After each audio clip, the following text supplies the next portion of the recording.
మనం భగవత్ కథలు శ్రీమద్ భాగవతం నుంచి భగవద్గీతలను మనం చర్చిస్తున్నాం. సో గడిచిన వారం మనం పరీక్షిత్ మహారాజు యొక్క జననం గురించి చెప్పుకున్నాం. సో మరి ఈరోజు రెండో కథ మనం సుఖదేవ గోస్వామి యొక్క ఆవిర్భావం, ఆయన ఏ విధంగా జన్మించాడు, ఆయన గురించి, ఆయన ఏ విధంగా భాగవతాన్ని ప్రవచించారనే దాని గురించి, ఆయన యొక్క జీవిత చరిత్ర మనం ఈరోజు చెప్పుకుందాం. సో సుఖదేవ గోస్వామి అనగానే మనకు గుర్తొచ్చేది ఏంటి అంటే శ్రీమద్ భాగవతం.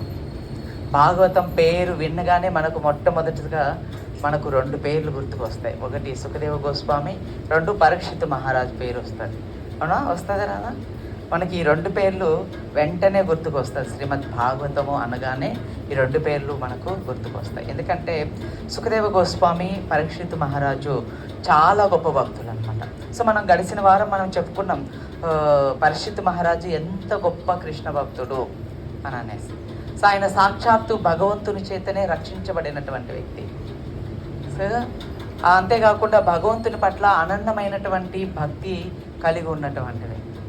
సో ఆ వ్యక్తి శరీరాన్ని పరిత్యజిస్తూ ఉంటే ఎంతోమంది ఋషులందరూ కూడా అటువంటి పరీక్షిత్ మహారాజు లాంటి భక్తులను దర్శించడం కోసం, రెండోది ఏంటంటే సుఖదేవ గోస్వామి లాంటి గొప్ప భక్తులను దగ్గర నుంచి శ్రీమద్ భాగవతాన్ని శ్రవణం చేయడం కోసం ఎంతోమంది ఋషులందరూ కూడా ఆ నైమిసారణ్యానికి చేరుకున్నారు. అందరూ కూడా ప్రతి ఒక్క ఋషులు కూడా అక్కడ ఉన్నారు. అక్కడ నారదముని ఉన్నారు, వ్యాసుల వారు ఉన్నారు, సౌనకాది ఋషులు ఉన్నారు, సుత గోస్వామి ఉన్నారు.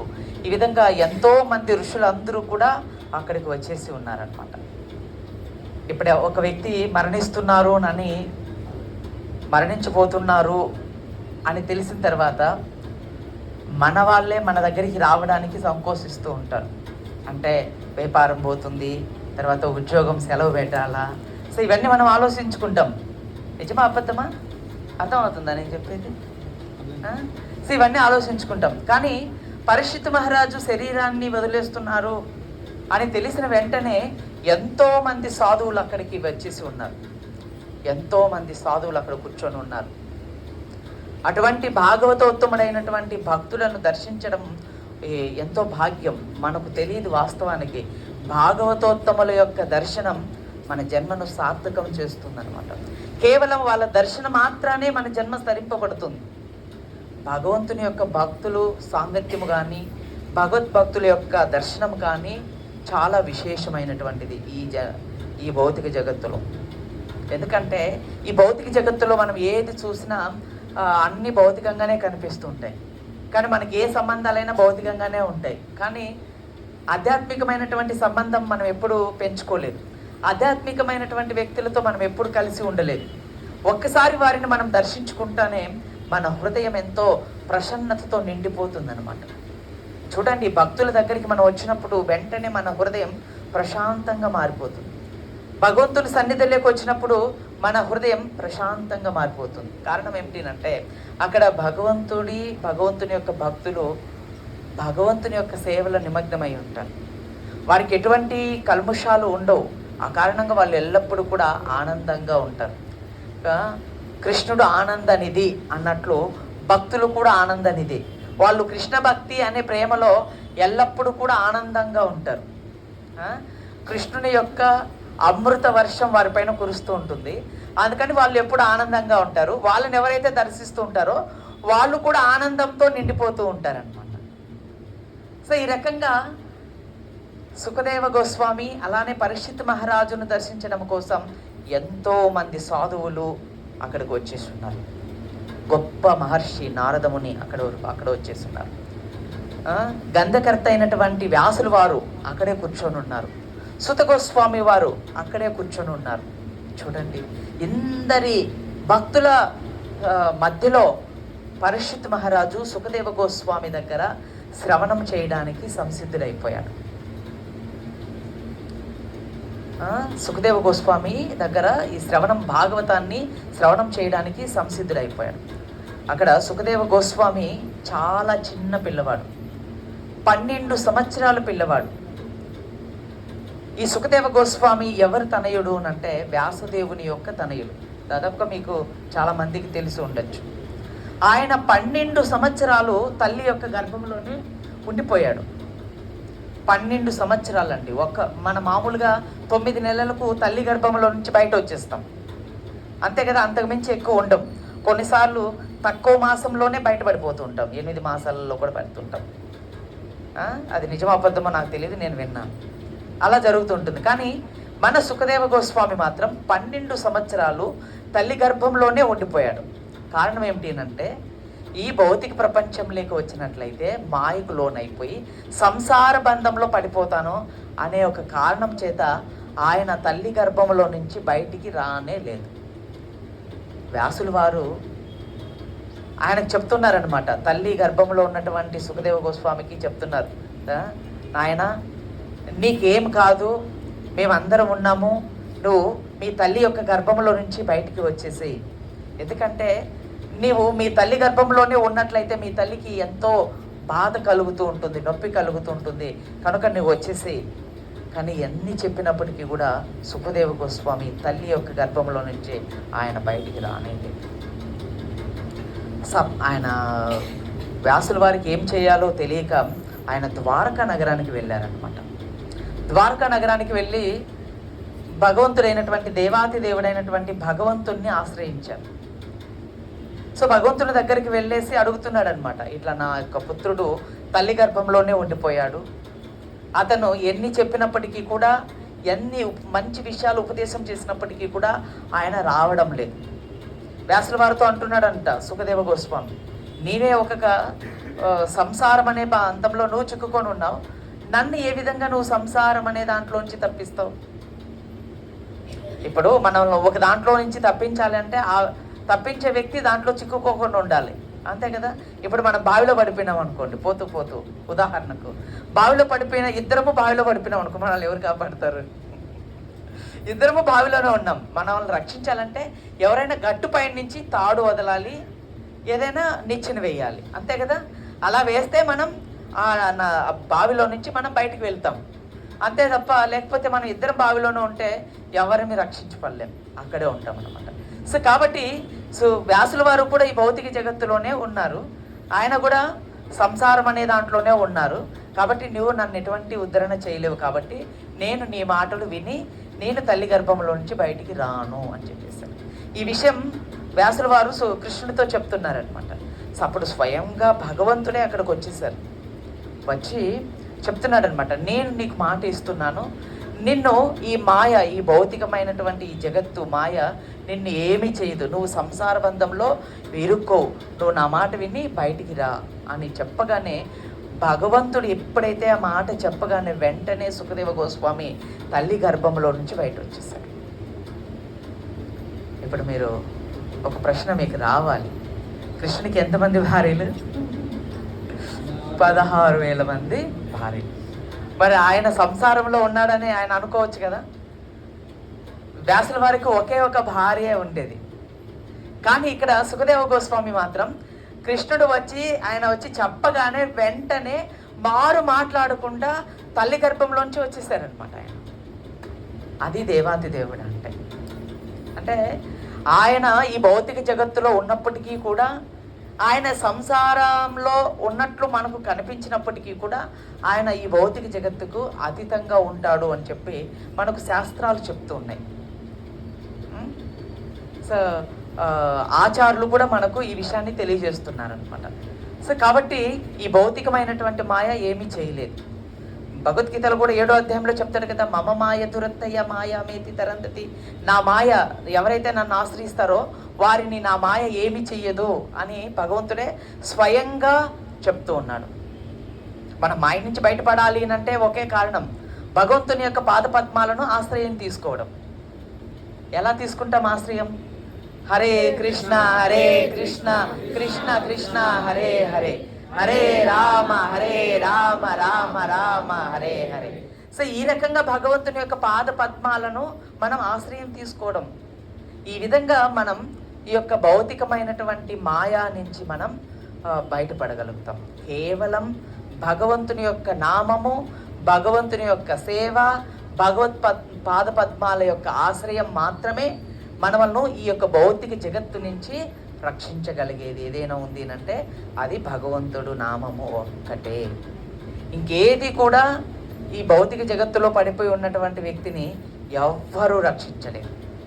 ఎంతటి వ్యక్తి అయినా సరే ఎవరు రక్షించలేరు. కేవలం కృష్ణనామము, కృష్ణుడు తప్ప మనల్ని ఇంకెవరూ కాపాడలేరు అనమాట.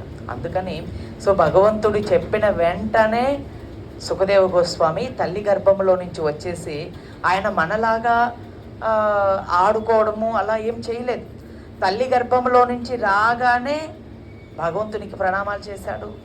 అలానే తల్లిదండ్రులకు ఒక ప్రణామాలు అర్పించాడు. అక్కడి నుంచి నేరుగా వెళ్ళిపోయాడు. ఆయన వెనక్కి కూడా తిరిగి చూడలేదు. ఎక్కడ కూడా కుటుంబంతో ఏ సంబంధం పెట్టుకోలేదు. అక్కడ ఆయన నేరుగా ఆయన భగవన్ నామం చేసుకుంటూ ఆయన వెళ్ళిపోతున్నాడు అనమాట అడవిలోకి. ఇక్కడ బాధ ఎవరికి కలుగుతుందంటే వ్యాసుల వారికి కలుగుతోంది బాధ. ఎందుకంటే తన పుత్రుడు 12 సంవత్సరాల పిల్లవాడంటే ఎంత బాగుంటాడంటే ముద్దుగా ఉంటాడు, అందంగా, చూడడానికి చాలా బాగుంటాడు. అంతే 12 సంవత్సరాలు చిన్న పిల్లవాడినైనా మనం వదులుకోలేం కదా. ఎంత పిల్లవాడైనా మన యొక్క పుత్రుడిని వదులుకోలేం కదా. ఒకవేళ 100 మంది పుత్రులు ఉన్నా సరే మనం వదులుకోలేం. అలాంటిది వ్యాసుల వారికి ఒకే పుత్రుడు కలిగాడు. ఆ పుత్రుడు కూడా 12 సంవత్సరాలు తల్లి గర్భంలో ఉన్నాడు. రాగానే తల్లి గర్భంలో నుంచి నేరుగా ఆయన వెళ్ళిపోతున్నాడు అనమాట అడవి. ఆ భగవంతుని గురించి తపస్సు చేసుకోవడానికి వెళ్ళిపోతున్నాడు. వ్యాసుల వారు ఏం చేస్తున్నారు, ఆ యొక్క పిల్లవాని వెనకాల పరిగెడుతూ ఉన్నాడు అనమాట. బాబు సుఖదేవ ఆగు ఆగు ఆగు ఆగు ఆగు ఆగు ఆగు అని అనేసి. ఇక్కడ మనం ఒక విషయాన్ని గుర్తించుకోవాలి. సుఖదేవ గోస్వామి, చాలామంది భాగవతాన్ని ప్రవచనం చేసే వాళ్ళు సుఖ అని పిలుస్తుంటారు, సుఖ మహర్షి అని కూడా పిలుస్తూ ఉంటారు. కానీ స్వామి ప్రభుపాదుల వారు ఏం చెప్తున్నారంటే సుఖదేవ గోస్వామి అని ఈ పదాన్ని మాత్రమే ఆయన సంబోధించారు.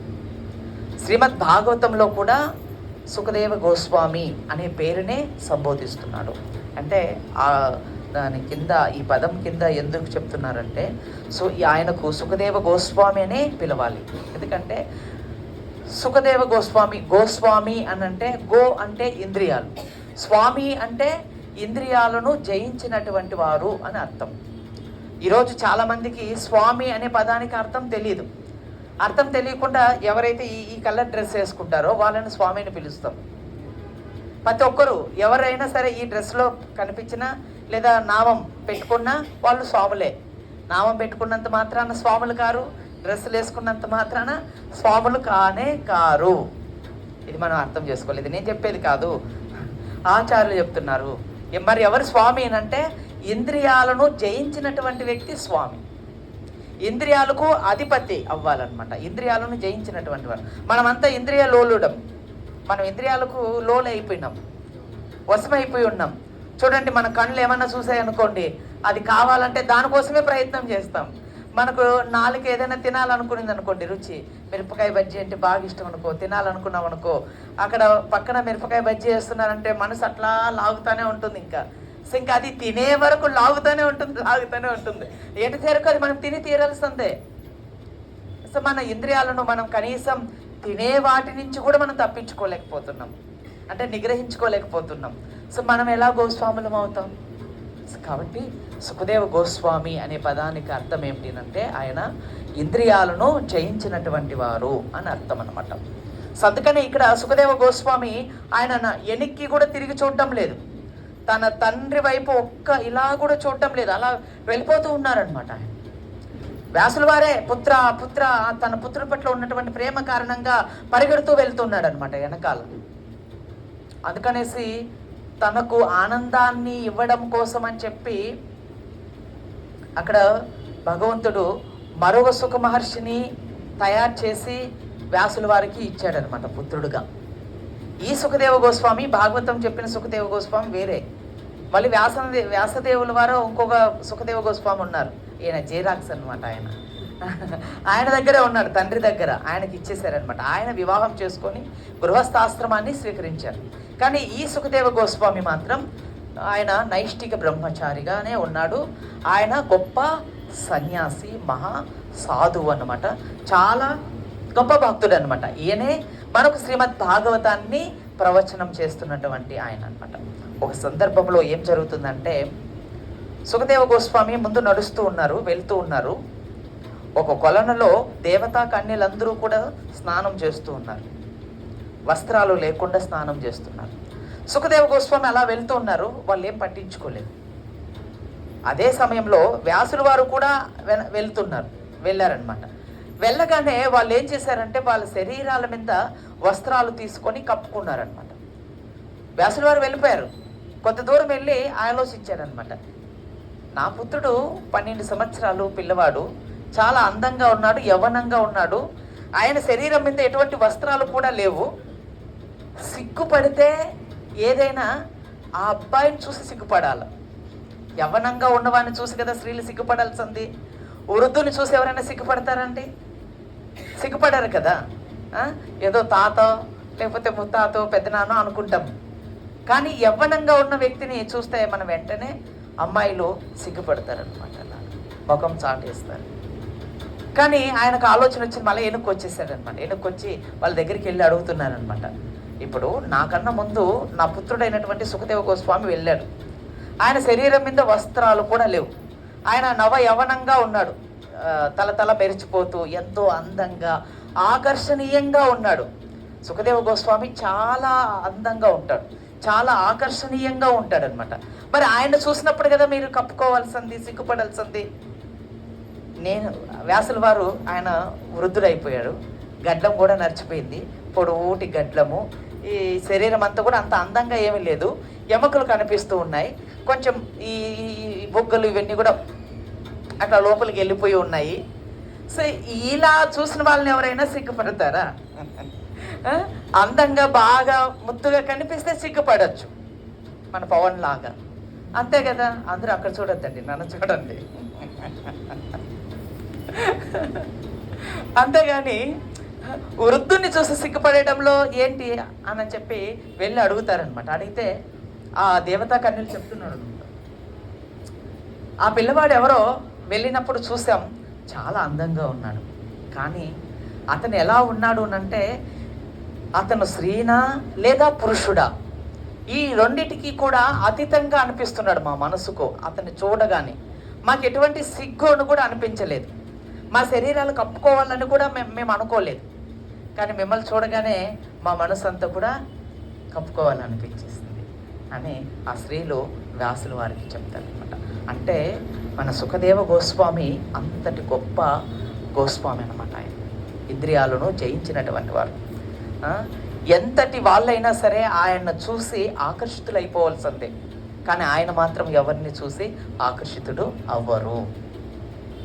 ఆయన నైమిశరణ్యానికి వచ్చేటప్పుడు కూడా ఆయన చుట్టూ స్త్రీలు ఉన్నారు. ఆయన అందాన్ని చూసి ఎవరి ఈ బాలకుడు ఎంత అందంగా ఉన్నాడు, అతను పదేక చూస్తూ ఉంటే వాళ్ళందరూ ఇలా ఎంత బాగుంటుంది, ఇంకా కొంచెం చూస్తే ఎంత బాగుంటుంది అని చెప్పి ఇలా ఇలా ఇలా పెట్టుకొని వాళ్ళు చూస్తూనే ఉండిపోతున్నారనమాట. ఎక్కడైతే అక్కడ ఉన్నటువంటి ఋషులందరినీ చూసిన తర్వాత ఆ స్త్రీలు అతన్ని వదిలేసి వెళ్ళిపోయారు. అంటే అంత ఆకర్షణీయంగా ఉన్నప్పటికీ కూడా ఆయన మాత్రం ఎవరి వైపు కూడా కన్నెత్తి కూడా చూడడం లేదు, ఆయన కనులు కూడా అలా తిప్పడం లేదు. ఆయనకు కేవలం భగవంతుడు, భగవద్గత, భగవన్నామం తప్ప ఇంకేమీ కూడా కనిపించడం లేదు. ఇదే గోస్వామి అని అంటే ఇంద్రియాలను జయించినటువంటి వారు అని. అందుకని చూడండి, మనకు ప్రభుపాద వారు ఎంత చక్కగా మనకు ఒక పద్ధతి ఇచ్చారు అంటే, ఎవరైనా మందిరంలో ప్రారంభంలో జాయిన్ అయితే వారిని భక్తాసు అని పిలుస్తారు. అంటే ప్రారంభంలో ఉన్న వ్యక్తిని. గురువు దగ్గర దీక్ష తీసుకొని శిక్షణ పొందితే దాస్ అని పిలుస్తారు. తర్వాత సన్యాసం తీసుకుంటే మహారాజ్ అని పిలుస్తారు.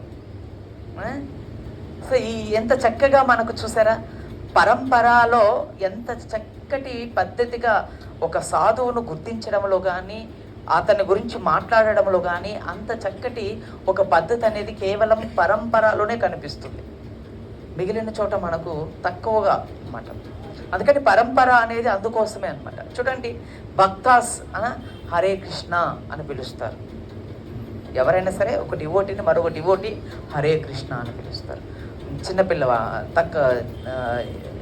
అంటే జూనియర్గా ఉన్నటువంటి వ్యక్తి, అదే సీనియర్గా ఉన్నటువంటి వారిని హరే కృష్ణ ప్రభుజీ అని పిలుస్తారు. జీ అంటే గౌరవమైనటువంటి పదం. ప్రభు అంటే నేను నీ యొక్క దాసుడను అని అర్థం. ప్రభువుకు అర్థం దాసుడు అని అర్థం. అంటే నేను నీకు దాసుడను అని అర్థం. అట్లా ఇక్కడ చూడండి, ఒకరినొకరు ప్రభు ప్రభు అని పిలుచుకుంటూ ఉంటారు. ప్రభు అంటే అధికారి కాదు, యజమాని కాదు, సేవకుడు అని అర్థం ఇక్కడ. అందుకని నేను నీకు సేవకుడను, నేను నీకు సేవకుడను. చూడండి, ఈ భావనే మనకు కలిగి ఉంటుంది. అందుకనే కృష్ణ చైతన్యంలో అహంకారం వచ్చేదానికి అవకాశం లేదు. చూడండి, మన యొక్క వేషధారణలో కానీ, మన యొక్క నడవడికలో కానీ, మన యొక్క మాటల్లో కానీ ప్రభుపాద వారు మనకి ఇచ్చినటువంటి ఒక క్రమశిక్షణ అంత గొప్పదన్నమాట. అందుకని ఏ డివోట్ అయినా సరే ఎంతో వినయంగా మాట్లాడుతూ ఉంటారు, హరే కృష్ణ అని సంబోధించి మాట్లాడతారు. సో అలానే సీనియర్ డివోటీని చూడగానే ప్రణామాలను అర్పిస్తారు, సన్యాసులను చూడగానే సాష్టాంగ ప్రణామాలను అర్పిస్తారు. సో ఈ విధమైనటువంటి పద్ధతి స్వామి ప్రభుపాదుల వారు మనకు కల్పించారు, అనుగ్రహించారు అన్నమాట. సో ఈ కారణంగా అందుకనే ఈ పరంపర అనేది చాలా చాలా ప్రధానమైనటువంటిది. సో పరంపర ద్వారానే మనం ఆధ్యాత్మిక జ్ఞానాన్ని మనం తెలుసుకోగలుగుతాం.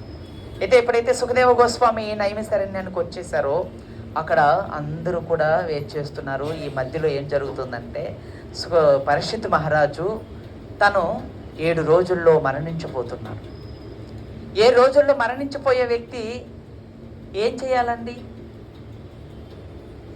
అక్కడ అందరిని అడుగుతున్నాడు, అక్కడ ఉన్నటువంటి సాధువులందరిని అడుగుతున్నారు, నేను 7 రోజుల్లో మరణించబోతున్నాను, నేను ఏం చేయాలి అని అనేసి. ఒక్కొక్క సాధువు ఒక్కొక్క విధంగా చెప్తూ ఉన్నారు. తర్వాత ఆ ఎదురుగా వస్తున్నటువంటి సుఖదేవ గోస్వామిని చూసిన తర్వాత వారి అందరి మనసులన్నీ కూడా ఆయన వైపే, వాళ్ళందరి మనసులందరూ కూడా ఆయన వైపు మళ్ళీ అందరూ కూడా సుఖదేవ గోస్వామి వైపు చూస్తున్నారనమాట. సుఖదేవ గోస్వామి వైపు చూస్తూ అక్కడ ఉన్నటువంటి సాధువులు చెప్తున్నారు, అదిగో అక్కడ వస్తున్నటువంటి సుఖదేవ గోస్వామి, ఆయన మీరు ఆశ్రయించండి, ఆయన మీకు ఏది ఉత్తమమో దాన్ని మీరు స్వీకరించండి.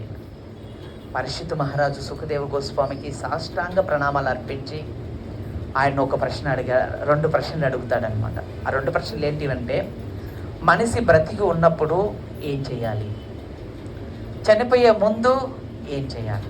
మనకి ఎప్పుడైనా ఇలాంటి ఆలోచన వచ్చిందా? మనం బ్రతికున్నాం ఇప్పుడు, అంటే మనం ఇప్పుడు బ్రతికే ఉన్నాం కదా, ఇప్పుడు నేను ఏం చేయాలి అని ఎప్పుడైనా మనకు వచ్చిందా ఆలోచన? మనం చనిపోతున్నాం అని మనకు తెలిసింది అనుకోండి, లేదా సమయం ఏదో ఒక రోజు మనం చనిపోతాం. వయసు పెరిగిపోతున్నప్పుడు కూడా మనం ఇంకొద్ది రోజుల్లో ఎప్పుడో ఒకసారి చనిపోతాం అన్న విషయం మనకు కూడా తెలుస్తుంది. కానీ అలాంటప్పుడు మనకి ఎప్పుడైనా ప్రశ్న వచ్చిందా, నేను ఇప్పుడు ఏం చేయాలి? ఎవరికైనా వచ్చిందండి? వచ్చింటే చేతులు ఎత్తండి. ఎవరికి రాలేదా?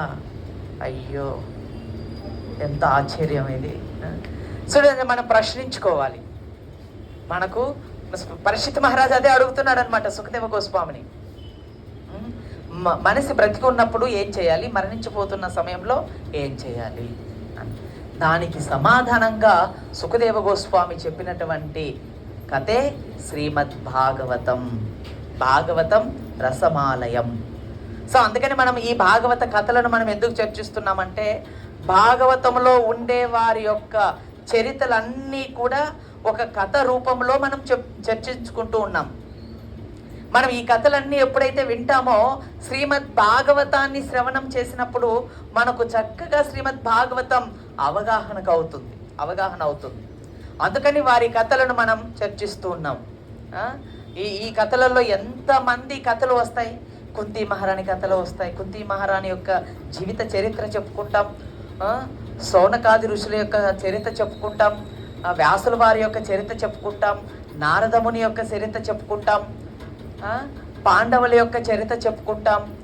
ఈ విధంగా ఎంతోమంది భక్తుల యొక్క కథను మనం వింటాం. ఈ యొక్క భాగవత కథలలో కేవలం భక్తుల యొక్క కథలే మన జన్మను సార్థకత చేస్తూ ఉంటాయి. మన యొక్క జన్మను సార్థకం చేసేది భక్తుల యొక్క కథలు మాత్రమే. ఏంటండి వారి కథలకి అంతటి విశిష్టత అంటే, ఎవరైతే భగవంతుని పట్ల ప్రేమను పెంచుకోవాలనుకుంటున్నారో, ఎవరైతే భగవద్ధామానికి పోవాలనుకుంటున్నారో, ఎవరైతే ఈ యొక్క జన్మను సార్థకత చేసుకోవాలనుకుంటున్నారో, భరత భూమి హోయిలే మనుష జన్మ హేరా జన్మ సార్థకరోపకార్. మనం అందరం కూడా భారతదేశంలో పుట్టాము. ఎంతమంది ఇక్కడ ఉండే వాళ్ళు భారతదేశంలో పుట్టారు? ఒకసారి చేతులు దించండి. చూసారా, కరెక్ట్గా ఇచ్చారు. సో మనందరం కూడా భారతదేశంలో పుట్టాము కదా. సో మనం భారత జన్మ హోయి మనుష జన్మ హేరా జన్మ సార్థకరోపకార్.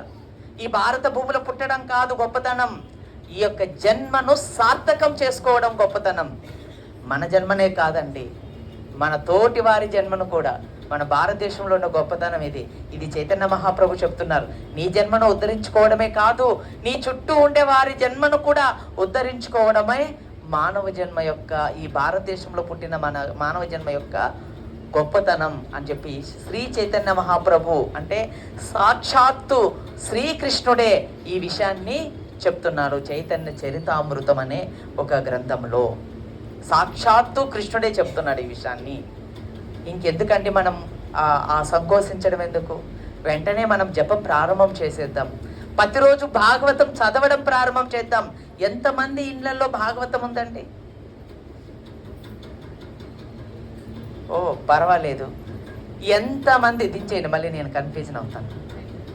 ఎంతమంది శ్రీమద్ భాగవతాన్ని ప్రతిరోజు కనీసం ఒక పేపర్ అయినా చదువుతున్నారు?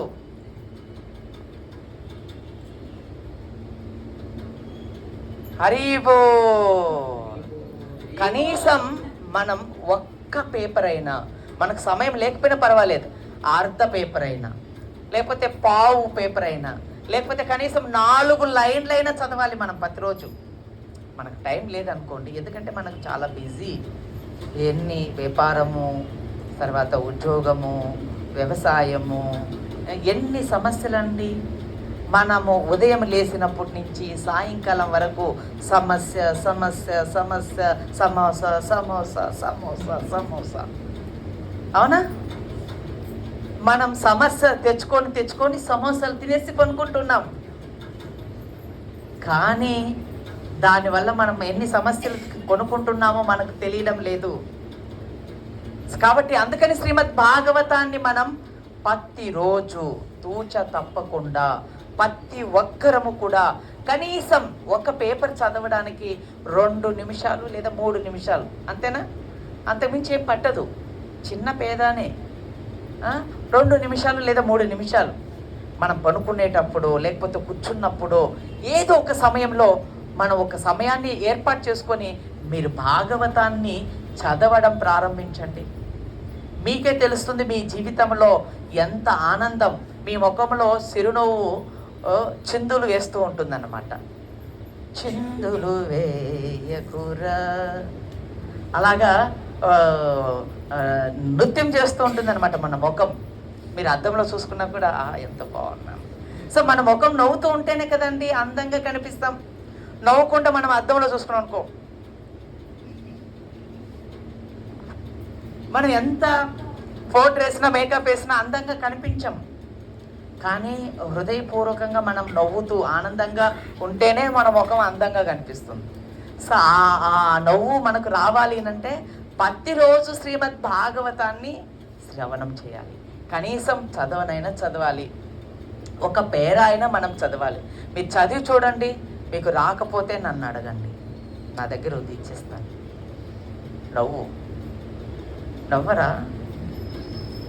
నవ్వరా ఏంటి? ఆశ్చర్యంగా ఉంది, నవ్వండి. హరివో. ఎక్కడైనా నవ్వు వెళ్తే పొరపాటున మళ్ళీ డొనేషన్ అడుగుతాడేమో ప్రభు, నన్ను సంకోచిస్తున్నట్టున్నారు. నేను అడగనులే బాబు, నేను అస్సలు అడగను. కానీ వెళ్ళేటప్పుడు ఖచ్చితంగా అడిగి తీసుకుంటాను, మీరు నవ్వకపోతే. సో కాబట్టి శ్రీమద్ భాగవతం ఒక్కటే మనకు ఆనందాన్ని నింపగలుగుతుంది. సో భాగవతం వ్యాసుల వారికి కూడా ఆనందం లేదు. వేదాలు రచించారు, పురాణాలు రచించారు, ఇతిహాసాలు రాశారు, ఎన్నో రాశారు, కానీ ఆయన ముఖంలో ఆనందమే లేదు. ఆయన మనసు ఆనందంగా లేదు, సంతృప్తిగా లేదు. సో మనం రోజు సీరియల్ చూస్తాం, సినిమాకి వెళ్తాం, పార్క్కి వెళ్తాం, ఫ్రెండ్స్తో తిరుగుతాం, కావలసినవన్నీ నూడిల్స్ తింటాం, పానీపూరి తింటాం, గోపి మంచూరియా తింటాం, వగేరా వగేరా వగేరా తింటాం. కానీ మనకు ఆనందం అనిపించడం లేదు, సంతృప్తిగా కూడా మనకు అనిపించడం లేదు. కానీ మీరు ఎప్పుడైనా మందిరానికి వచ్చి మీరు పానీపూరి తినండి, చక్కగా గోపి తినండి, చక్కగా కృష్ణునికి అర్పించినటువంటి ప్రసాదాన్ని తీసుకోండి, మీరు ఎంత ఆనందంగా ఉంటారో. లేదా మీరు ఇంట్లో తయారు చేసి భగవంతునికి నైవేద్యం పెట్టి మీరు తినండి, ఎంత ఆనందంగా ఉంటారో. కేవలం భగవంతునికి అర్పించినటువంటి ప్రసాదమే మనకు ఆనందం. ప్రసాదం ప్రసాదం సర్వ దుఃఖాన్ని నశింపజేస్తుంది అన్నమాట. ప్రసాదే సర్వ దుఃఖానం, అన్ని దుఃఖాలు కూడా మనకు తొలగిపోతాయి అన్నమాట, కేవలం ప్రసాదం ఒక్కటి తిన్నంత మాత్రాన. రూపగోస్వామి భక్తి రసామృత సింధువులు ఏం చెప్తున్నారంటే, కనీసం మీరు భగవన్నామం చేయలేకపోయినా పర్వాలేదు, చేయనప్పటికైనా కానీ మీరు మందిరానికి వచ్చి భగవంతుని ప్రసాదమైన తీసుకోండి. లేదు, కనీసం భగవంతుని ఒక్కసారైనా మీరు దర్శించండి. మీకు దర్శించడం ఇష్టం లేకపోతే ప్రసాదమైనా తీసుకోండి. భగవన్ నామం చెప్పడం మీకు ఇష్టం లేకపోవచ్చు, కానీ భగవంతుని ప్రసాదం తీసుకోవడం ఇష్టం లేదు అనం కదా, అంటామంటే అలా ఎవరు ఉండరు. ఎలా విధంగా ప్రసాదం తీసుకుంటాం, కనీసం ప్రసాదం తీసుకోండి. అంటే ఈ ప్రసాదానికి ఉన్నటువంటి గొప్పతనమే అదేండి. ఎవరైతే ప్రసాదం తింటారో వారికి దుఃఖం అనేదే ఉండదు. నిజం.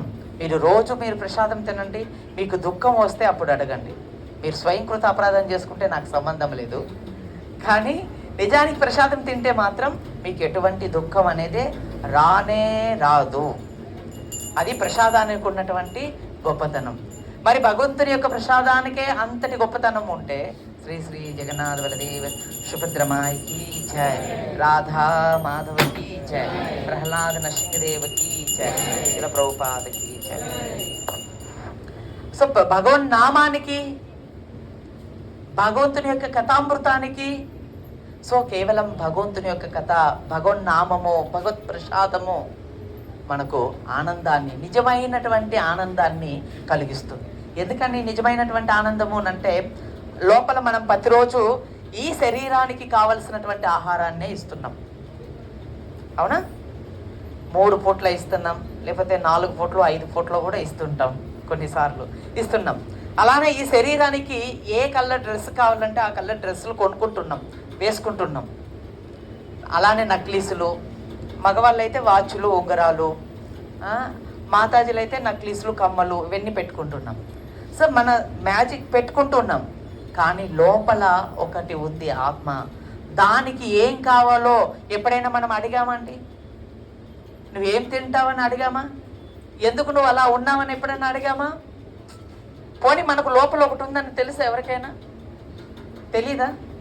లోపల ఒకరు ఉన్నారండి, మనకు నిజమైనటువంటి మిత్రుడు, ఆత్మ ఉంది లోపల. దానికి మనం ఎటువంటి భోజనం పెట్టడం లేదు, దానికి భోజనమే భగవన్ నామ సంకీర్తన, భగవంతుని యొక్క సేవ, భగవద్భక్తి. అందుకనే చూడండి, మీరు ఎప్పుడైనా ఒక విషయాన్ని గుర్తించారా మీ జీవితంలో? ఒకవేళ మీరు గుర్తించకపోతే ఇప్పుడు నేను చెప్పిన విషయాలు మీరు ఒక్కసారి గుర్తించండి. మీ జీవితంలో అన్ని బాగున్నప్పటికీ కూడా మీ మనసులో ఆనందం అనేది కలగడం లేదు. ఒకసారి దుఃఖంగా ఉంటారు, ఒకసారి కొన్నిసార్లు మాత్రమే ఆనందంగా ఉంటారు.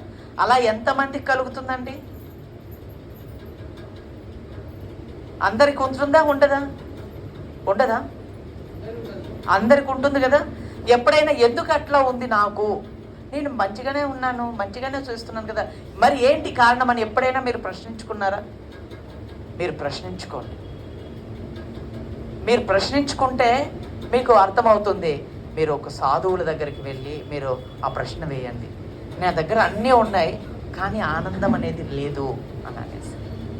ఎందుకు ఆనందం లేదు అని అంటే, మనం ఈ శరీరం గురించి కావలసినవన్నిటినీ కూడా మనం అందిస్తున్నాం, కానీ లోపల ఉన్నటువంటి ఆత్మకు భగవంతుని యొక్క సేవను మనం ఇవ్వడం లేదు.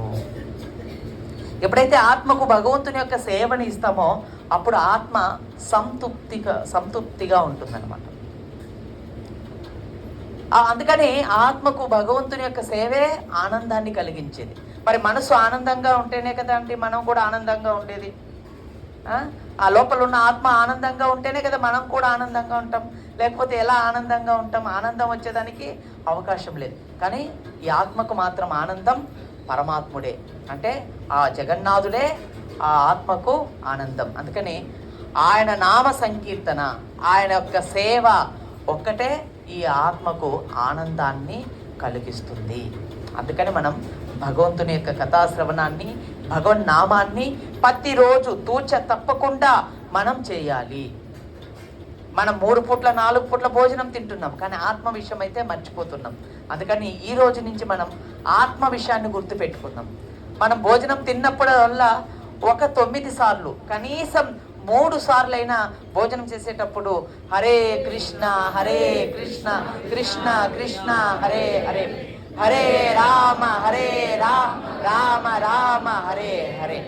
మీకు అందరికీ కూడా నేను చేతులు జోడించి నమస్కరించి చెప్తున్నాను, మీరు భోజనం చేసేటప్పుడు ముందు 3 సార్లు కనీసం ఈ మహామంత్రాన్ని చెప్పండి. నీళ్లు తాగేటప్పుడు కనీసం ఒక్కసారైనా ఈ మహామంత్రాన్ని మీరు చెప్పండి. మీరు నిజంగా ఆనందంగా ఉంటారండి. భగవంతునికి మీరు కృతజ్ఞతలు తెలియజేస్తున్నట్లు. నిద్ర లేచిన వెంటనే మీరు భగవంతునికి కృతజ్ఞతలు తెలియచేయండి. ఏ విధంగా ఈ హరే కృష్ణ మంత్రం చెప్పడం వల్ల మీకు భగవంతునికి కృతజ్ఞతలు తెలియజేసిన వాళ్ళుగా అవుతారు. అలానే పడుకున్నప్పుడు కూడా ఈ రోజంతా కూడా నీ దయ వల్ల నేను సుఖంగా ఈ జీవితం ఈ రోజంతా చక్కగా గడిచింది స్వామి, నేను నీకు చాలా కృతజ్ఞతలు చెప్తున్నాను, నేను ఎన్ని కృతజ్ఞతలు చెప్పినా తక్కువే అని ఆయన నామాన్ని కనీసం ఒక 3 సార్లైనా తలుసుకొని పనుకోండి. మీరు ఎంతో ఆనందంగా ఉంటారో మీకే తెలుస్తుంది. అందుకని ఈ శ్రీమద్ భాగవత శ్రవణం, భగవన్నామ స్మరణం ఎంతో ప్రధానమైనటువంటిది. అందుకని ఇక్కడ సుఖదేవ గోస్వామిని పరీక్షిత్ మహారాజు అడుగుతున్నటువంటి ప్రశ్న ఏమిటి అంటే, బ్రతికి ఉన్నప్పుడు ఏం చేయాలి, చనిపోయే ముందు ఏం చేయాలి? ఇది మనందరము కూడా తెలుసుకోవలసినటువంటి ఒక ప్రశ్న అన్నమాట. అందుకని శ్రీమద్ భాగవతాన్ని సుఖదేవ గోస్వామి 7 రోజులు 7 రాత్రులు 7 పగులు పరీక్షిత్ మహారాజుకు వినిపించారు. అక్కడ ఒక పరీక్షిత్ మహారాజు ఒకరే లేరు, అక్కడ వ్యాసుల వారు కూడా ఉన్నారు, నారద ముని కూడా ఉన్నారు, సుత గోస్వాముల వారు కూడా ఉన్నారు, ఇంకా ఎంతో మంది సాధు మహాత్ములు అక్కడ ఉన్నారనమాట. ఈ కథాశ్రవణం చేస్తున్నారు. 2 దర్శించడానికి అక్కడికి వచ్చారు. ఒకటి భగవత్ కథాశ్రవణం చేయడం, మరొకటి పరీక్షిత్ మహారాజు లాంటి గొప్ప భక్తుడను దర్శించడం, అలాంటి మహాత్ముడను దర్శనం చేసుకోవడం, అలాంటి భక్తులను మనం సాంగత్యం పొందడం జన్మను సార్థకం చేసుకుంటాం. అలాంటి గొప్ప రాజర్షి, గొప్ప భక్తుడను మళ్ళీ మనం చూడలేం అని వేల మంది ఋషులు అక్కడ కూర్చొని శ్రీమద్ భాగవతాన్ని శ్రవణం చేస్తూ ఉన్నారు. గ్రంథకర్త అయినటువంటి వ్యాసుల వారు కూడా అక్కడ భాగవతాన్ని శ్రవణం చేస్తున్నారు. ఇక్కడ చెప్తున్నటువంటిది ఎవరు? సుఖదేవ గోస్వామి. ఆయన చెప్తున్నటువంటి శ్రీమద్ భాగవతం చాలా మధురంగా ఉంటుందండి. దానికి మన ఆచార్యులు ఏమంటున్నారు అంటే, చిలక కొట్టినటువంటి జామ పండుతో సమానంగా చెప్పారనమాట.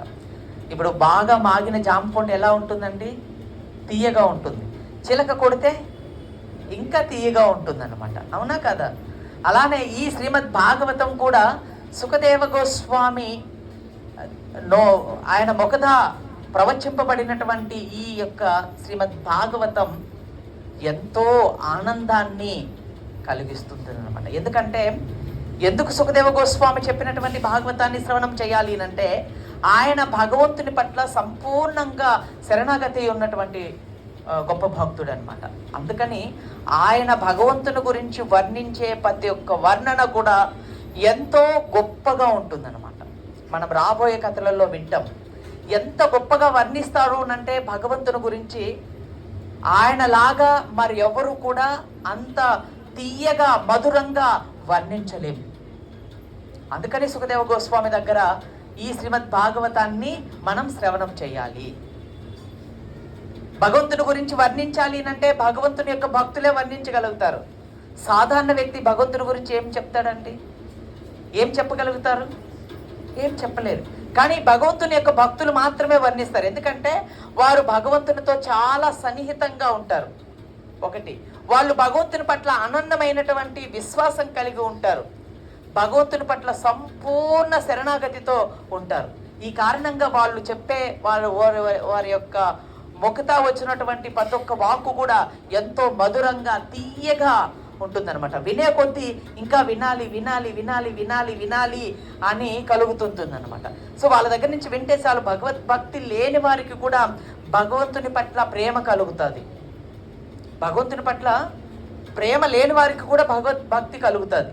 ఉదాహరణకు స్వామి ప్రభుపాదులు వారు ఉన్నారు. ఆయన పాశ్చాత్య దేశాల్లోకి వెళ్ళినప్పుడు అక్కడ ఎవ్వరికి కూడా శ్రీమద్ భాగవతం గురించి తెలియదు, రామాయణం గురించి తెలియదు, మహాభారతము తెలియదు, భగవద్గీత తెలియదు. కానీ స్వామి ప్రభుపాదులు వారు వారికి శ్రీమద్ భాగవతాన్ని వినిపించినప్పుడు ఆ భాగవతాన్ని విని వాళ్ళు వాళ్ళ జీవితంలో ఉన్నటువంటి అశుభాలు అన్నిటినీ కూడా తొలగిపోయినాయి. ఎవరైతే ప్రతిరోజు శ్రీమద్ భాగవతాన్ని శ్రవణం చేస్తారో మన జీవితంలో ఉన్నటువంటి అమంగళకరాలన్నీ కూడా తొలగిపోతాయి. మన జీవితంలో ఉన్న అమంగళం అంతా కూడా తొలగిపోతుంది. మంగళప్రదం. భగవన్ నామం చేయడం మంగళప్రదం. భగవంతుని దర్శించుకోవడం మంగళప్రదం. ఎంతమందికి తెలుసండి ఈ విషయం? తెలుసా మీకు? ఉదయమనే బ్రహ్మముహూర్తంలో స్వామిని ఎవరైతే దర్శిస్తారో వారికి మళ్ళీ జన్మ అంటూ ఉండదు. వరాహపురాణంలో చెప్పబడింది ఈ విషయం. వరాహపురాణంలో చెప్పబడింది. లక్ష్మీమాతతో వరాహ భగవానుడు చెప్తాడనమాట, ఎవరైతే బ్రహ్మముహూర్త సమయంలో నా దివ్యమంగళ హారతిని దర్శిస్తారో వాళ్ళు నా లోకాన్ని చేరుకుంటారు అని అనేసి. చూడండి. సో భగవంతుని యొక్క దర్శనం బ్రహ్మముహూర్తంలో చేసుకోవడం మన జన్మను సార్థకత చేస్తుంది. అందుకని చూడండి, ప్రభుపాదులు వారు మనకు ఇచ్చినటువంటి పద్ధతి ఉదయం 4:30కే మనం మంగళహారతి, స్వామిని నిద్ర లేపి చక్కగా స్వామికి హారతి చేస్తాం. ఆ హారతి చూస్తే చాలు మన జన్మలలో ఎన్నో జన్మల నుంచి చేసుకొని ఉన్నటువంటి పాపాలన్నీ కూడా నశించి పోతాయి అని మనకు వరాహ పురాణం చెప్తుంది. అందుకని మనం మంగళహారతికి రావాలండి. మంగళహారతికి మనం ఒకవేళ బ్రహ్మముహూర్తంలో నిద్ర లేసి భగవంతుని దర్శించకపోయినా, భగవంతుని కీర్తించకపోయినా మనకి ఎటువంటి శుభాలు రావు. మేము మంగళహారతి అంటే మేము బ్రహ్మముహూర్తంలోనే నిద్ర లేస్తామండి, కానీ ఎక్సర్సైజులు చేస్తాం, రన్నింగ్ చేస్తాం అని అంటే సరిపోదు. అవి మంచివే, కానీ భగవంతుని మనం కీర్తించాలి ఆ సమయంలో. అప్పుడు మన జీవితంలో మంగళపదం అనేది జరుగుతుంది. అందుకని తర్వాత మీరు రన్నింగ్ చేయొచ్చు, జిమ్ చేయొచ్చు, ఏమైనా చేయొచ్చు, కానీ నిద్ర లేచిన మరుక్షణమే భగవంతుని మనం దర్శించుకునేదానికి ప్రయత్నం చేయాలి. ఇలా సుఖదేవ గోస్వామి భగవంతుని గురించి అద్భుతమైనటువంటి శ్రీమద్ భాగవతాన్ని పరీక్షిత్ మహారాజుకు వినిపించిన తర్వాత 7 రోజులు గడిచిపోయినాయి. ఆయన పూర్తి అయిపోయినది, భాగవతం చెప్పేశారు. అక్కడి నుంచి బయలుచేరి సుఖదేవ గోస్వామి మాత్రమే వెళ్ళిపోయారు. మిగిలిన ఋషులందరూ కూడా అక్కడే కూర్చొని ఉన్నారు. పరీక్షిత్ మహారాజు కూడా ఆయన ఇలా వజ్రాస్త్రం వేసుకొని 2 చేతులు జోడించి సిద్ధంగా ఉన్నాడు శరీరాన్ని వదిలిపెట్టేయడానికి. అదే సమయంలో కశ్యప అనే ఒక బ్రాహ్మణుడు వస్తున్నాడు అనమాట. వస్తూ ఉంటే మధ్యలో తక్షకుడు కలుసుకున్నారు. వీళ్ళిరువురు కలుసుకొని మాట్లాడుకుంటూ ఉన్నారనమాట. సో తక్షకుడు అడుగుతున్నారు, కశ్యప నువ్వు ఎక్కడికి వెళ్తున్నావు అంటే అప్పుడు ఆ బ్రాహ్మణుడు చెప్తున్నాడు, నేను మా రాజు అయినటువంటి పరీక్షిత్ మహారాజును కాపాడుకోవడం కోసం నేను వెళ్తున్నాను అని చెప్పేశారు అనమాట. తక్షకుని యొక్క కాటు నుంచి మా రాజును మేము కాపాడుకుంటాం, మా రాజు మాకు కావాలి, మా రాజును రక్షించుకోవడం కోసం నేను వెళ్తున్నాను అని అనేసి. అప్పుడు ఈ తక్షకుడు అంటాడనమాట, అంటే నా విషం నుంచి నువ్వు పరీక్షితులను రక్షించగలుగుతావా అంటే అవును, నా దగ్గర అంతటి గొప్ప శక్తి ఉంది అని చెప్పి ఆ కశ్యపుడు చెప్తాడనమాట. అయితే వాళ్ళిద్దరు యొక్క శక్తులను పరీక్షించుకోవడం జరుగుతుంది. అప్పుడు తక్షకుడు ఏం చేస్తాడు అంటే ఒక పెద్ద మర్రి వృక్షాన్ని కాటు వేస్తాడు. ఎప్పుడైతే తక్షకుడు కాటు వేయగానే అంత పెద్ద వృక్షం కాలి బూడిదైపోతుంది అనమాట. తక్షకుడు ఎదురుగానే బూడిదైపోతుంది. అప్పుడు తక్షకుడు ఏం చేశాడు, కశ్యపుడు ఏం చేశాడు, వెంటనే ఆయన కమండములో నుంచి నీళ్లు తీసుకొని మంత్రోచ్చారణ చేసి హరే కృష్ణ హరే కృష్ణ కృష్ణ కృష్ణ హరే హరే హట్ అని చల్లాడు. అంతే. మళ్ళీ ఆ వృక్షం యథావిధిగా రూపం తీసుకునింది అనమాట. అప్పుడు తక్షకునికి చాలా భయం వేసింది.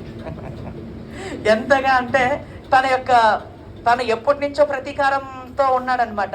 ఈ యొక్క పాండవ వంశాన్ని నాశనం చెయ్యాలి. మనం బాగా గుర్తుపెట్టుకోవాలండి, పాండవులు తక్షకునికి ఎటువంటి హాని చేయనో లేదు పాపం. కానీ అనవసరంగా ఈ తక్షకుడు పాండవుల వైపు, పాండవుల కుటుంబాన్ని నాశనం చేయాలనే ఒక సంకల్పాన్ని పెట్టుకున్నాడు అనమాట. వాళ్ళకి ఏం చేశారు అక్కడ, కాండవనాన్ని దహింపజేశాడు అంతే అర్జునుడు. అది కూడా ఎలా దహింపజేశాడు, భగవంతుని యొక్క ఆజ్ఞ మేరకే చేశారు ఆయన. తను ఏం చేయలేదు.